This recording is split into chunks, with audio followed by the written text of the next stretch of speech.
অ্যাকোয়ালাইফটাকে আমরা গুড় জল দিয়ে প্রসেসিং করেছি। আর আপনারা দেখতে পাচ্ছেন এটা নিজে থেকেই কিন্তু তৈরি হচ্ছে। এই যে নিজে থেকে ফুটতে শুরু করে দিয়েছে। আজকে ইনঅ্যাক্টিভ ফর্মে কালকে করেছেন দাদা না আজকে সকালে?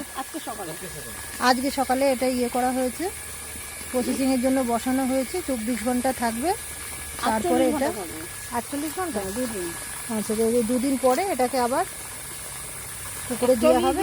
অ্যাকোয়ালাইফের ভিতরে যে গুড ব্যাকটেরিয়া আছে সেই অ্যাকোয়ার গুড ব্যাকটেরিয়াগুলো মানে ইনঅ্যাক্টিভ ফর্মে ছিল, আর গুড জল পাওয়াতে দেখুন আপনা আপনি কিন্তু এরা প্রাণটা ফিরে পাচ্ছে, মানে লাফাচ্ছে। একটা মানুষ অসুস্থ মানে সেন্সলেস হওয়ার পরে যখন সেন্স আসে তখন কিন্তু সে ধারাপাড়া দিয়ে ওঠে, সেরকমভাবেই এই গুড ব্যাকটেরিয়াগুলো ইনঅ্যাক্টিভ ফর্ম থেকে অ্যাক্টিভ ফর্মে পাচ্ছে আর লাফাচ্ছে। দেখুন কেরম ফুট করছে।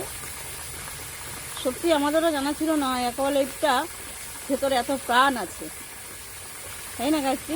একদম চারিপাশ থেকে একদম হচ্ছে, ছোট ছোট তো হচ্ছে, মাঝে মাঝে বেশ বড় বড়ও হচ্ছে। ওই